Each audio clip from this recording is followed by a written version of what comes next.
Todo empezó con una llamada a la Guardia Civil. Sí, como lo oyes. Nunca pensé que terminaría metido en una comisaría un miércoles por la noche, con 2 agentes mirándome como si fuera yo el loco. Pero ahí estaba, sentado frente a ellos, con las manos temblando de rabia y la cabeza a punto de estallar. Y lo peor es que, en ese momento, todavía no sabía ni la mitad de lo que estaba a punto de descubrir. Te cuento desde el principio, pero sin rodeos. Ese miércoles por la tarde, yo había salido antes del curro. Trabajo de encargado en una nave de logística, en las afueras de Madrid, y ese día el jefe me dejó irme a las 5 porque la faena estaba hecha y tenía horas acumuladas. Así que decidí darle una sorpresa a Ana, mi mujer. Nada romántico, tampoco soy de esos. Simplemente me apetecía pasar un rato con ella, tomar unas cañas y ver si se animaba el ambiente, porque llevábamos unas semanas raras. No peleas, no gritos, solo, distancia. Como cuando estás en casa con alguien pero parece que hay un cristal entre los dos. El caso es que aparco frente al bloque y me encuentro un coche que no había visto nunca. Un BMW negro, nuevo, matrícula de Valencia. Me pareció raro, más que nada porque Ana no me había dicho nada de visitas ni de amigos. Subo sin hacer ruido, como si fuera yo el que estaba escondiendo algo, y noto que la puerta de casa no está echada del todo. Ahí me empecé a poner nervioso. Entré. Silencio total. La tele apagada, las luces del salón encendidas. Y entonces, desde el pasillo del dormitorio, escucho una risa. Una risa de hombre. Pero no era una carcajada normal, era esa risa corta, contenida, la que se escapa cuando estás haciendo algo que no deberías. Mi reacción fue una mezcla de todo, incredulidad, rabia, miedo incluso. Caminé en silencio hasta la habitación, con el corazón en la garganta. La puerta estaba entreabierta y me asomé solo un poco. No vi cuerpos, ni piel, ni nada explícito. Pero sí vi 2 copas de vino en la mesita, la camisa de alguien tirada en el suelo, y los zapatos de hombre junto a la cama. Me fui. No dije nada, no pegué portazo, ni siquiera cerré bien. Bajé las escaleras sin sentir los pies. Lo primero que hice fue ir al bar de la esquina y pedirme una caña, solo para intentar entender qué coño acababa de pasar. Me duró 2 tragos. Entonces volví al coche, me senté, y me quedé mirando ese BMW con las ventanas bajadas y las llaves puestas en la guantera. Pensé en rayarlo, en pincharle las ruedas, en esperar a que bajara y partirle la cara. Pero no hice nada de eso. Llamé a la Guardia Civil. No es una emergencia, pero necesito que alguien venga, les dije. Creo que hay un tío en mi casa con mi mujer y no debería estar ahí. Cuando llegaron, les conté la historia como quien relata una película. Me preguntaron si había violencia, si había entrado alguien por la fuerza. Dije que no. Entonces me soltaron la bomba: si su mujer ha dejado entrar a esa persona, no hay delito. No podemos hacer nada. Y ahí me di cuenta de que no solo me estaban engañando. Me estaban dejando fuera de mi propia vida. No tenía ni control, ni respeto, ni derecho a enfadarme sin parecer el loco. Esa noche dormí en el coche, con la chaqueta como manta y el cinturón como almohada. Y mientras miraba el techo del coche, me hice una promesa: esto no se iba a quedar así. Volví a casa al día siguiente como si nada. Me duché en casa de mi primo Javi esa misma mañana, me afeité allí, desayuné tostadas frías con mantequilla sin ganas, y me fui a trabajar en modo automático. Nadie notó nada porque nunca he sido el tipo que va contando sus problemas. En el curro, firmé un par de albaranes, di unas instrucciones y volví a casa como si no supiera que mi mujer se había follado a otro en nuestra cama 24 horas antes. Cuando abrí la puerta, Ana estaba en la cocina friendo filetes de lomo y ni me miró. ¿Has dormido fuera?, me preguntó, sin levantar la voz, como si solo quisiera confirmar una sospecha sin importancia. Asentí y dije que me quedé tomando algo con un compañero. Bueno, que sepas que me preocupé, soltó mientras giraba la carne con una espátula. No respondí. Me senté en la mesa del comedor y esperé a que sacara el plato, como cualquier otro día. Me lo puso delante y volvió a la cocina sin darme más explicaciones. Comimos sin hablar. No soy idiota. La escena del día anterior no se me fue de la cabeza ni por un minuto. Lo repasaba una y otra vez. Esa risa, los zapatos, el vino, la camisa. El detalle que más me jodía era la camisa, una blanca de botones tirada en el suelo como si fuera su habitación, como si no importara. Ana tenía claro que yo no iba a estar, y ese cabrón también. Habían organizado todo, lo planearon con antelación, porque nadie improvisa un polvo con vino y camisa elegante a las 6 de la tarde. No se trata de un error impulsivo, es otra cosa. Lo que me dolía no era la traición en sí, sino lo cómoda que se le veía haciéndolo. Esa parte fue la que me destrozó. No hubo remordimiento, no hubo miedo de que la pillaran. Había rutina. Había confianza con ese otro. No dije nada durante días. Fingí normalidad porque quería estar seguro de lo que vi y necesitaba algo más antes de confrontarla. Así que empecé a observarla con calma. No supe cómo empezar a tirar del hilo hasta que una tarde, mientras se duchaba, vi una bolsa de papel reciclado en la parte baja del armario, justo detrás de unas botas que apenas usa. Dentro había ropa interior nueva, aún con las etiquetas. Lencería que no había visto puesta ni en ocasiones especiales. Sujetadores con encaje que no me había enseñado nunca. Y lo peor, no había ni uno de mi talla de gusto. Porque, a ver, cada pareja tiene sus dinámicas, sus preferencias, y Ana siempre ha sabido que me gusta y que no. Esa ropa no era para mí. Era para otro, con otros gustos, otro cuerpo, otro tipo de relación. Apreté esa bolsa hasta casi romperla, pero no hice nada.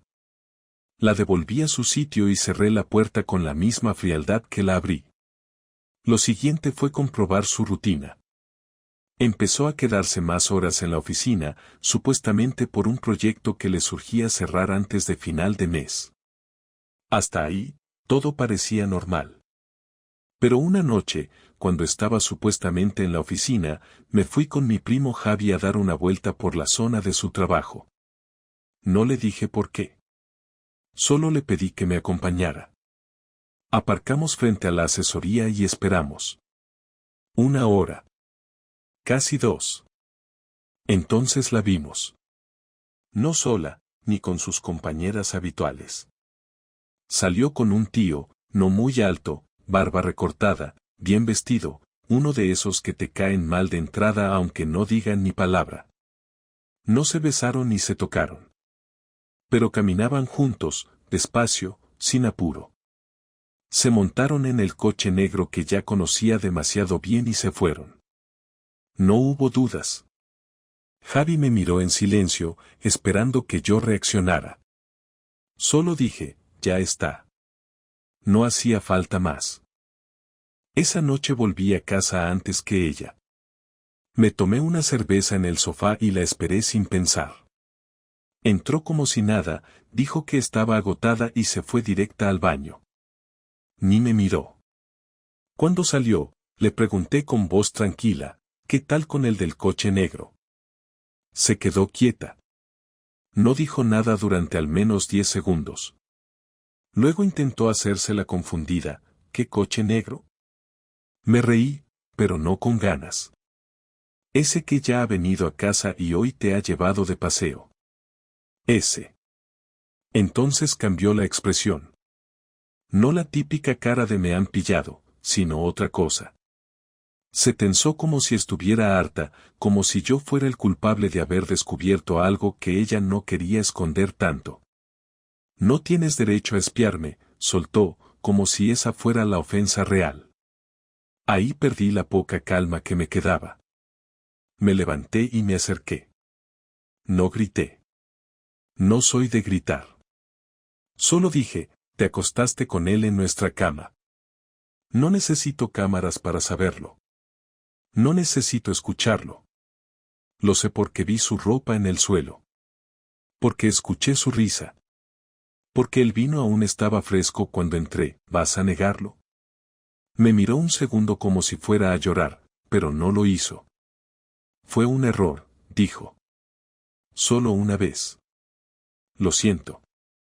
Solté una carcajada, una de esas que no tienen gracia, pero salen igual. Una vez. ¿Y después cenamos como si nada? Lo curioso fue que no intentó convencerme. No hubo llanto, no hubo explicaciones elaboradas. Ni siquiera quiso saber cómo me sentía. Dijo que no sabía por qué lo hizo, que se sentía vacía, que necesitaba sentirse deseada. Que conmigo todo se había vuelto rutina. Que no buscaba a nadie en particular, solo escaparse un rato.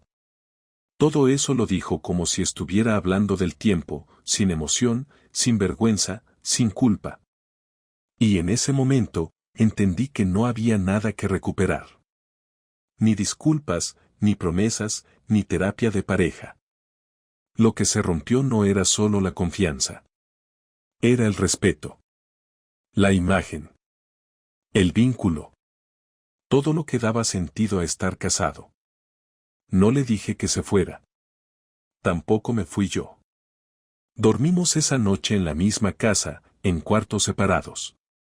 No hablé más con ella en todo el fin de semana. Me limité a desayunar con los niños, llevarlos al parque y hacer como si todo siguiera igual. Porque los críos no tienen la culpa. Pero por dentro, cada minuto que pasaba lo tenía más claro. No iba a dejarlo pasar. No iba a quedarme callado. Y desde luego, no iba a permitir que saliera de esto como si nada hubiera ocurrido. Porque si pensaba que su error se resolvía con un lo siento, estaba muy equivocada. Lo que venía después iba a ser mucho peor de lo que se imaginaba. El lunes por la tarde llegué a casa con la decisión tomada. No había margen para dudas ni espacio para segundas oportunidades. Llevaba todo el día con una presión en el pecho que no se me quitaba ni con café, ni con trabajo, ni con distracciones. Pasé todo el turno aguantando la cara de los compañeros, los comentarios habituales, las bromas de siempre, mientras por dentro repasaba lo que iba a decir, como iba a dejar claro que no estaba dispuesto a tragarme una traición como si fuera un error de esos que se resuelven con un abrazo o una conversación larga. No era una confusión. No era una crisis, era una elección que ella había hecho sabiendo perfectamente lo que estaba poniendo en juego. Y ahora le tocaba escucharlo de mi boca, sin adornos ni medias tintas. Cuando entré, ella estaba en el salón con el portátil encima de las piernas, en el sofá, como si no pasara nada. Tenía puesta una playlist de esas suaves, de fondo, y una copa de vino al lado. Me senté frente a ella, sin saludarla. Apagué la música desde el mando y esperé a que levantara la vista. Lo hizo con cara de molestia, no de sorpresa. Sabía perfectamente lo que venía. No puedo seguir como si esto no hubiera pasado, le dije, sin levantar la voz, pero firme. No soy ese tipo de persona, no soy un imbécil que se calla para mantener la foto familiar. Ella cerró el portátil despacio y lo puso sobre la mesita. Respiró hondo antes de contestar, como si eso fuera a cambiar lo que estaba a punto de decir. Sé que la cagué. No voy a justificar nada. Ya te lo dije. Una vez, ¿no? Solté sin dejar que terminara. Solo una vez, y justo el día que no estaba, con vino, con risas, con todo preparado. ¿Me vas a seguir diciendo que fue un error aislado? Fue solo una vez. No te estoy mintiendo. No me hace falta que me lo jures, Ana, porque te vi cómoda. No se te notaba nerviosa, no mirabas hacia la puerta, no te preocupaste en ocultarlo. Eso no es una vez. Eso es rutina. Ella se puso nerviosa. Se movió en el sofá, cruzó las piernas, se tapó la boca un momento con la mano y luego la bajó. Parecía querer soltar algo pero no sabía cómo decirlo. Vale, no fue solo una vez. ¿Querías eso? ¿Que te lo dijera en voz alta? ¿Te hace sentir mejor? Me quedé en silencio unos segundos. No porque me doliera más, sino porque ya lo esperaba. Estaba tan anestesiado por dentro que incluso oírlo en voz alta no me hizo parpadear. Lo que me jodía era la actitud. Esa forma de soltarlo como si fuera culpa mía por no creerle la primera versión. ¿Cuánto tiempo? Pregunté sin mirarla directamente. Dímelo claro. ¿Semanas? ¿Meses? Unos meses, respondió, bajando la cabeza como si con eso compensara algo. Empezó en octubre. Era marzo. 6 meses de engaños. 6 meses de convivir conmigo, de cenar juntos, de acostarse a mi lado después de haber estado con otro. 6 meses de cumpleaños, navidades, comidas con su familia, y ni una sola señal. No porque yo fuera ciego, sino porque ella fue buena mintiendo. No lloró. No pidió perdón de nuevo. No se levantó a abrazarme. Se limitó a sentarse ahí, como si estuviera rindiendo cuentas a alguien que no le importaba. ¿Y quién es? ¿Ese del coche? Sí, dijo sin rodeos. Se llama Rubén. Trabaja en una empresa que colabora con la nuestra. Nos vimos primero por temas de trabajo, luego empezamos a hablar más, y ya sabes el resto. ¿Está casado? No. ¿Tiene hijos? No. ¿Cuántas veces? Solté sin rodeos. No lo sé. No llevo la cuenta, respondió con un tono seco, sin el mínimo esfuerzo por suavizar la respuesta. No es algo que haya planeado, simplemente pasó. ¿Lo sigues viendo? No. ¿Por decisión tuya o porque él ya no quiere? Por decisión mía. ¿Y si él quisiera volver a verte? No lo haría. ¿Y yo por qué debería creerte ahora? No contestó. Me miró un segundo y luego desvió la vista, como si la conversación la aburriera. Como si ya hubiese pasado la parte difícil y solo le quedara esperar a ver qué decisión tomaba yo. Y fue en ese momento cuando supe que no estaba lidiando con alguien arrepentido, sino con alguien que simplemente había sido pillado y ahora le tocaba fingir que lo lamentaba. No había amor en sus gestos, no había remordimiento.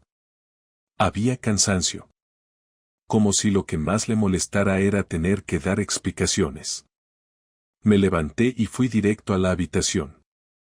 Saqué mi mochila de deporte y empecé a meter ropa, cosas del baño, cargador, cartera, lo esencial.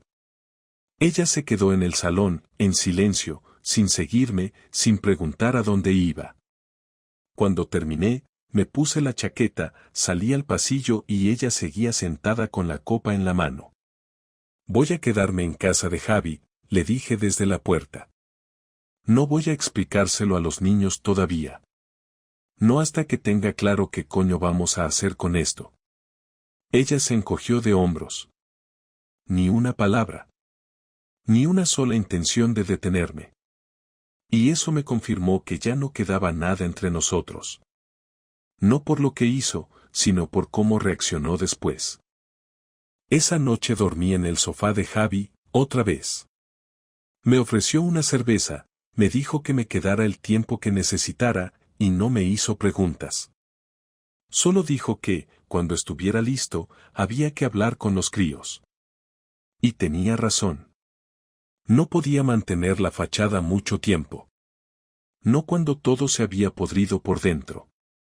Pero antes de hablar con ellos, tenía que pensar en cómo vengarme de Ana. No de forma infantil ni impulsiva. No quería insultos ni discusiones. Quería algo que le doliera. Algo que no pudiera ignorar como ignoró todo lo demás. Algo que recordara durante años. Y justo esa madrugada, tumbado en un colchón viejo con una manta prestada, empecé a planearlo. La idea de vengarme empezó como un pensamiento fugaz esa madrugada en casa de Javi, pero fue creciendo a medida que repasaba cada detalle de lo que Ana había hecho y de cómo había reaccionado cuando le conté que me iba de casa. No buscaba pegar gritos ni montar escenas en la calle ni romperle las cosas porque nada de eso servía para nada, y además solo me dejaría a mí como un imbécil. Lo que quería era que sintiera, con absoluta claridad, que perderme tenía consecuencias y que no podía pasar página como si hubiera tenido un mal día. Ella llevaba meses acostándose con otro en mi casa, usando nuestra cama, viendo a nuestros hijos después de estar con él, y luego se permitió el lujo de mirarme como si yo fuera una molestia. Esa indiferencia era precisamente lo que me había empujado a pensar con calma en una venganza que fuera efectiva y sin margen para que ella pudiera victimizarse. Una venganza que no dependiera de gritos ni insultos, sino de hechos muy concretos. Lo primero que hice fue hablar con mi jefe ese mismo martes por la tarde. Me atendió en su despacho con cara de sorpresa porque casi nunca le pido nada.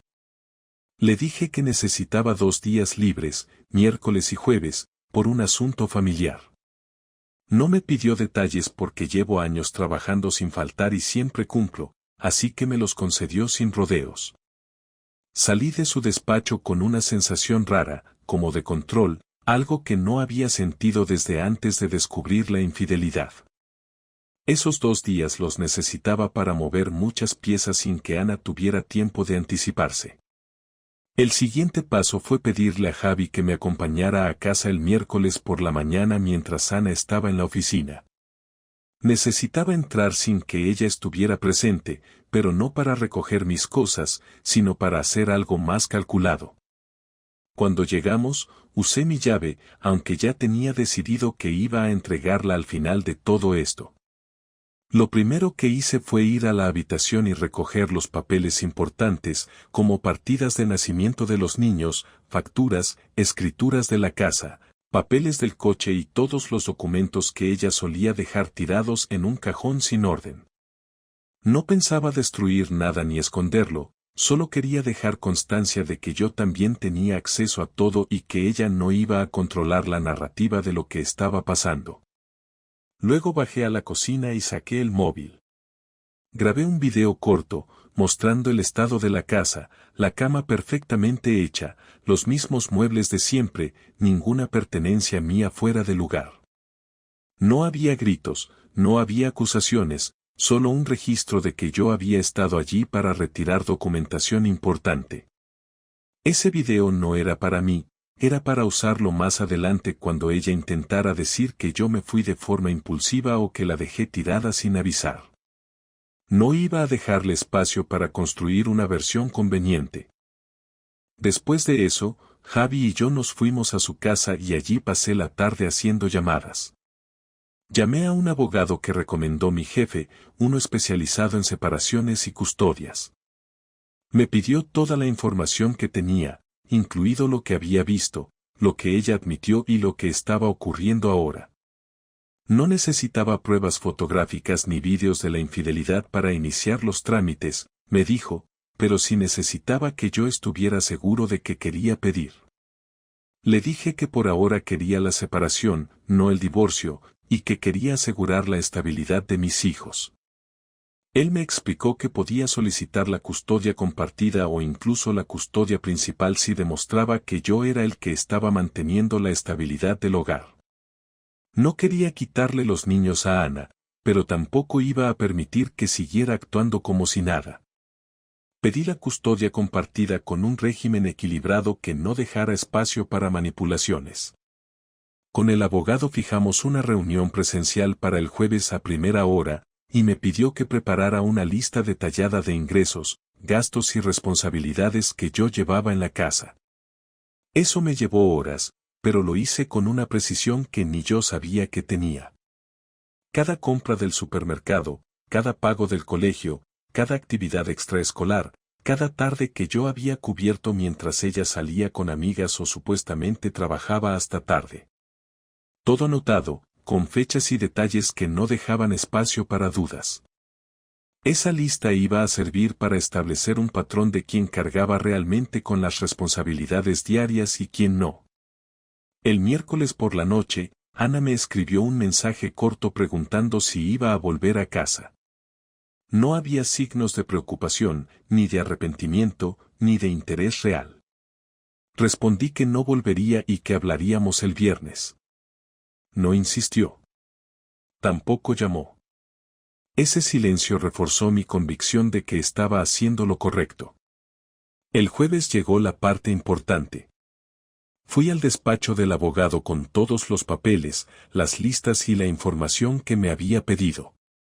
Redactamos un documento formal comunicando mi intención de separarme y solicitando una mediación legal para organizar la convivencia con los niños y la división de bienes.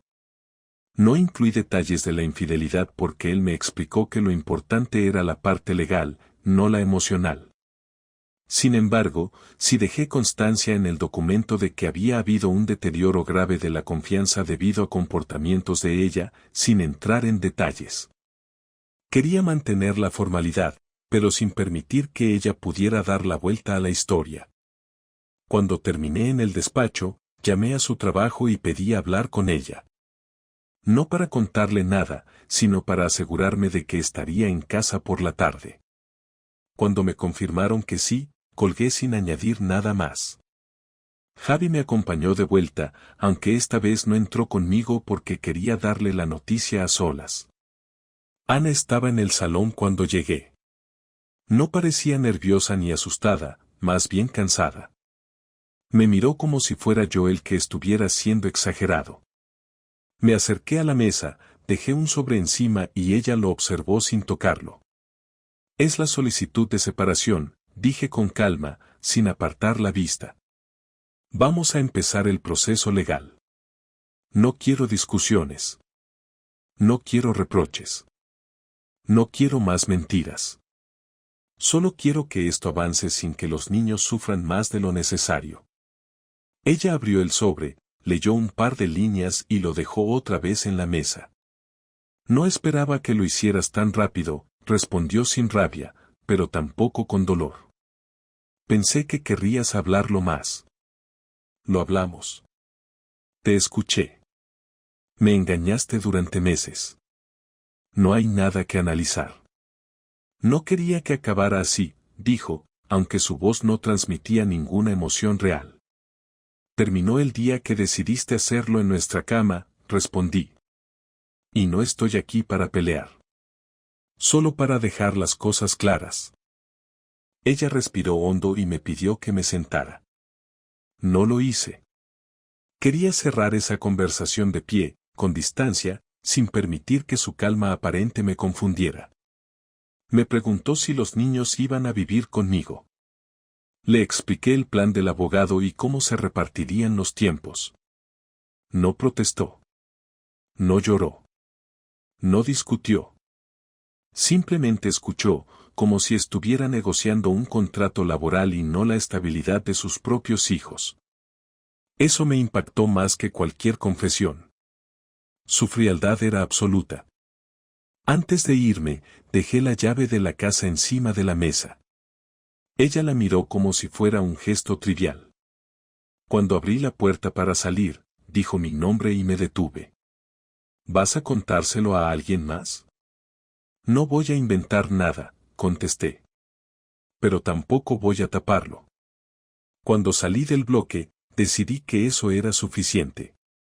Ella no solo había perdido mi confianza, había perdido mi presencia y mi silencio, que para ella siempre había sido lo más cómodo. Y ahí estaba mi venganza real, quitarle la vida tranquila que siempre dio por hecha, enfrentarla con una separación legal limpia pero inevitable, y obligarla a asumir la responsabilidad de lo que había hecho sin gritos ni amenazas. No había violencia, no había escándalo, pero sí un golpe directo que iba a desarmarla por completo. Pasaron 3 días desde que le dejé el sobre con la solicitud de separación y no me escribió ni una vez. Ningún mensaje, ninguna llamada, ni una pregunta sobre los niños, ni una reacción por lo legal. Me pareció curioso, porque siempre pensé que, llegado el momento, algo iba a removerle por dentro, pero no fue así. En casa de Javi, los críos estaban tranquilos, al menos por fuera. Aún no sabían nada oficial, y Ana tampoco les había dicho nada. Yo esperaba que en cualquier momento le soltara su versión, que intentara justificarse, que buscara quedar como la víctima o como alguien que simplemente estaba pasando por un mal momento, pero no, seguía en silencio, como si estuviera esperando a que todo se resolviera sin ella tener que mover un dedo. Fue eso lo que me llevó a sentarme con los niños un domingo por la tarde para contarles lo esencial, sin entrar en detalles ni contaminar lo que ellos sienten por su madre. Nos sentamos los tres en el salón de Javi, sin televisión, sin móviles cerca, sin nada que distrajera. Ellos estaban tranquilos porque pensaban que se trataba de una charla más, pero en cuanto les dije que mamá y yo íbamos a vivir en casas separadas, la cara se les transformó. El mayor, que tiene 11, me miró sin entenderlo del todo, y la pequeña, de 8, se me abrazó sin decir nada. No lloró en ese momento, solo se quedó quieta. Les expliqué que no era por culpa de ellos, que nada de lo que hicieran podía cambiar esto, que papá y mamá ya no iban a estar juntos pero que seguiríamos siendo su familia, que los dos íbamos a estar para ellos siempre. No hice promesas vacías, ni utilicé frases que suenan bonitas en los libros de autoayuda, solo les dije la verdad con palabras claras. El mayor fue el primero en preguntar si podía seguir viendo a su madre todos los días. Le dije que íbamos a organizarnos para que pasaran tiempo con los dos, y que eso lo decidiría un juez, pero que intentaríamos que fuera lo más justo posible para todos. Después de eso, hubo silencio. No me preguntaron por qué, ni qué pasó, ni si había una solución. No porque no quisieran saberlo, sino porque supieron, en ese momento, que no había marcha atrás. Javi me dio un toque desde la cocina y luego se llevó a los niños a dar un paseo. Aproveché ese rato para pensar en qué quería hacer con Ana. Ya la había dejado claro por lo legal, ya estaba avanzando todo el papeleo, ya tenía el respaldo del abogado y el visto bueno para solicitar la custodia compartida, pero sentía que todavía faltaba una conversación. No una discusión ni una escena dramática, sino una charla que pusiera sobre la mesa todo lo que aún no se había dicho, al menos por mi parte. No quería quedarme con nada guardado. La vi el martes siguiente por la tarde. Acordamos vernos en un parque cerca del colegio, sin los niños. Llevaba puesta esa chaqueta marrón que se había comprado en rebajas hace 2 inviernos y que antes usaba solo para ir a trabajar, pero ahora parecía ser su ropa de calle habitual. Estaba más flaca, o al menos eso me pareció. No sé si por estrés, culpa o por decisión propia, pero la noté distinta. Me saludó sin acercarse, se sentó en el banco frente a mí y esperó a que empezara a hablar. He hablado con los niños, le dije sin rodeos. Ya lo saben. Les he contado lo básico. No entré en detalles, y espero que tú tampoco lo hagas. No les he dicho nada, respondió sin emoción. No sabía cómo. Ahora ya no hace falta. Ya está hecho. Hubo una pausa larga. Miraba al suelo, como si le costara mantener la vista fija en algo. Aproveché para continuar, porque no quería irme de ahí sin soltar todo lo que llevaba acumulado. No entiendo cómo llegaste a ese punto sin plantearte lo que podías perder. No entiendo cómo lo hiciste durante meses, volviste a casa, miraste a los críos a la cara, dormiste a mi lado, hiciste planes familiares, y aún así lo seguiste haciendo. Si me dijeras que fue algo puntual, un error, un derrape, podríamos hablar de otra forma, pero no fue eso. Fue una rutina. Una doble vida. Ella se acomodó en el banco, cruzó los brazos y dijo algo que me descolocó. No fue solo por lo que tú piensas. No era solo él. Era yo también. Estaba vacía. Perdida. No encontraba sentido a nada. No es excusa, Pero tampoco es tan simple como te fui infiel y ya. Hubo muchas cosas antes que fallaban. ¿Y decidiste resolverlo follando con otro? No lo decidí, pasó. Y no lo justifico. Me equivoqué. Lo sé. Pero tampoco puedo volver atrás. Ya está hecho. No puedes. Pero tampoco te he visto ni una sola vez actuar como alguien que lo lamenta. Ni un mensaje, ni una disculpa, ni una palabra que demuestre que esto te ha afectado de verdad. Porque no sé cómo. Nunca he sabido gestionar este tipo de cosas.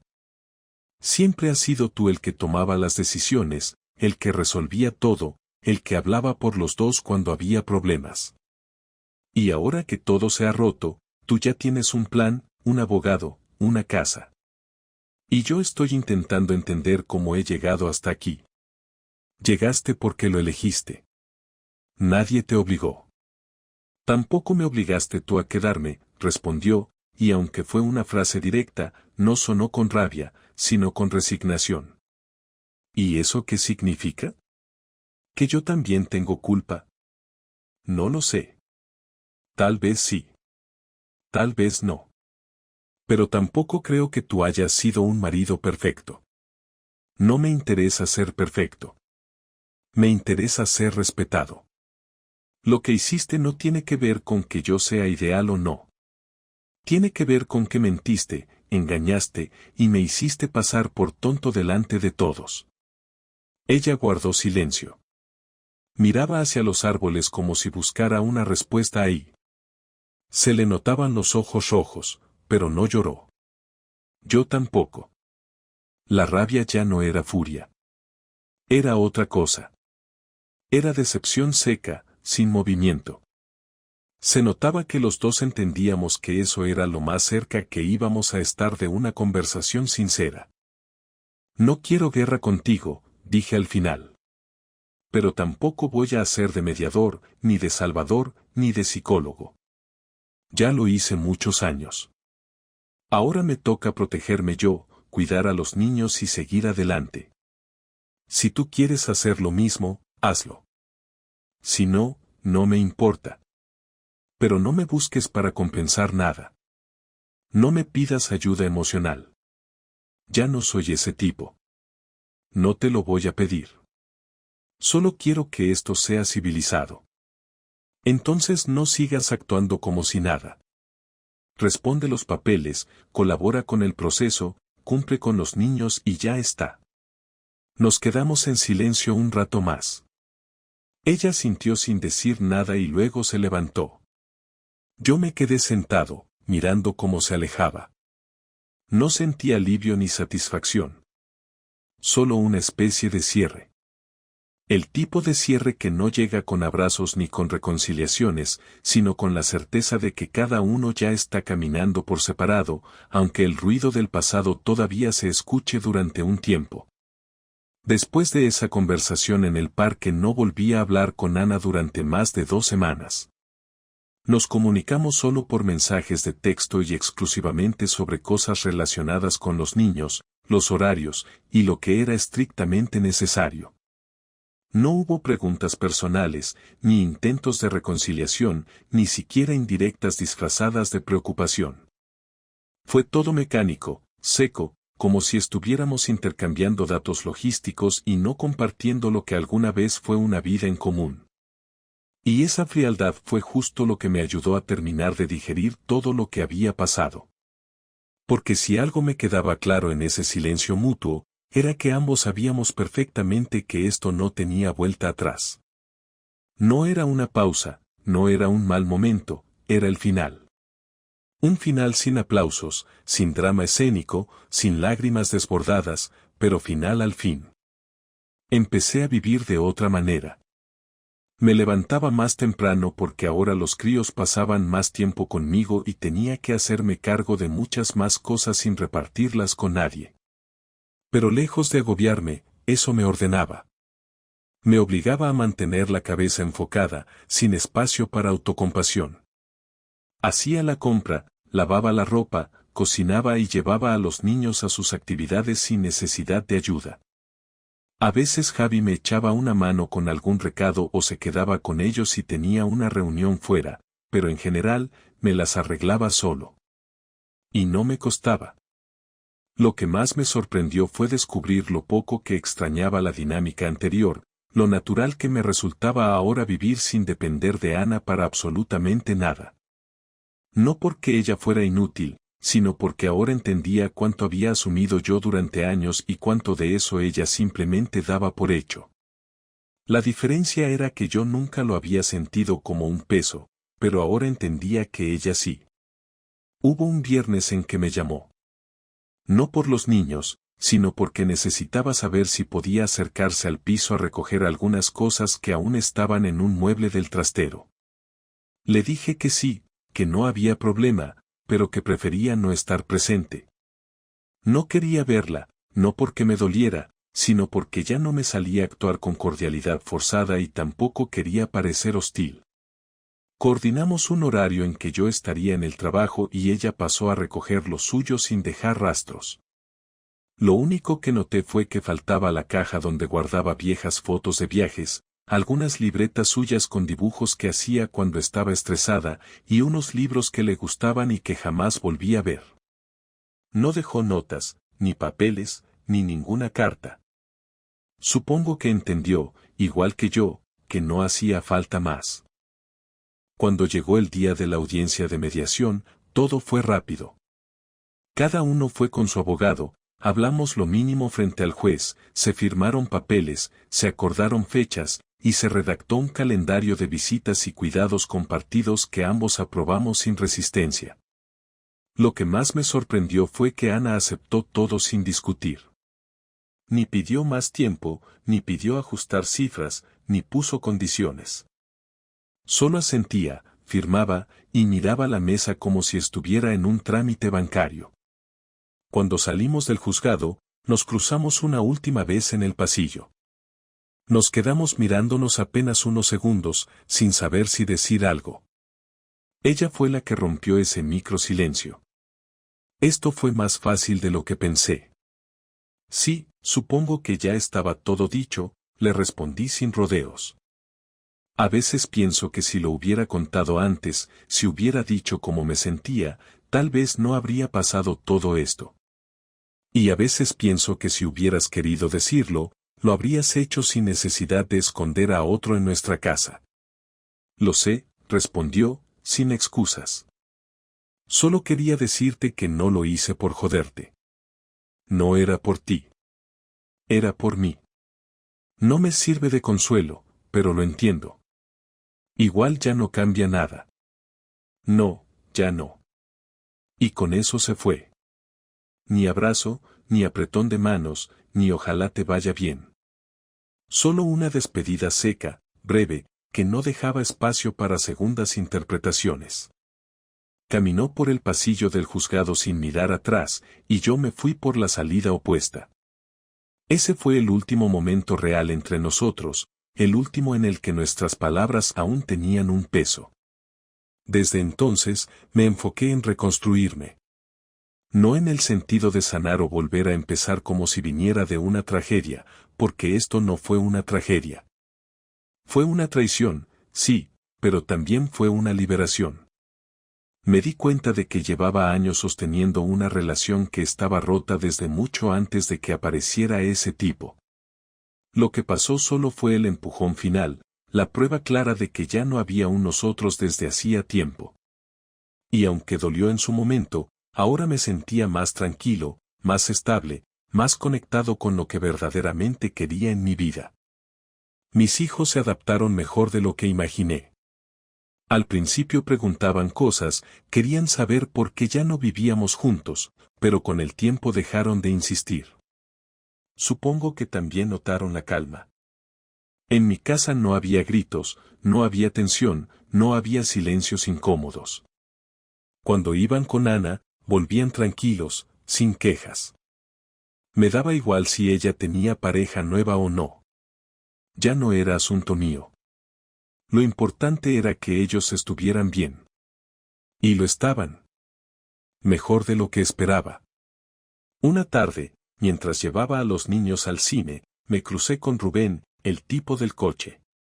Iba solo, sin prisa, como si nada. Me miró, me reconoció al instante y bajó la vista. No dije nada. No me acerqué. No lo insulté. No lo empujé. No valía la pena. El tipo había estado con mi mujer durante meses, pero ya no significaba nada. No había ganado. No había conseguido quedarse con Ana. Solo había sido parte de algo roto. Y ahora era un recuerdo que ni siquiera dolía. No sé si algún día volveré a estar en pareja. No lo descarto, pero tampoco lo busco. Estoy bien así. Vivo tranquilo, sin dramas, sin segundas intenciones. Cuando alguien me pregunta por Ana, solo digo que estamos separados y que nos organizamos por los críos. No cuento detalles. No me hace falta que nadie me dé la razón. No necesito ser la víctima pública. No me interesa ensuciar su imagen. Ella hizo lo que hizo, y yo respondí como sentí que debía hacerlo. Cada uno carga con lo suyo. La vida no volvió a ser igual. Fue otra, distinta. Y está bien que sea así. Ya no me despierto preguntándome qué hice mal ni revisando cada conversación del pasado para encontrar señales. Ya no me importa si ella me mintió antes o después, si fue planeado o impulsivo. Lo que me importa es lo que viene ahora, lo que construyo día a día sin depender de alguien que ya no quería quedarse. Y eso, para mí, es suficiente.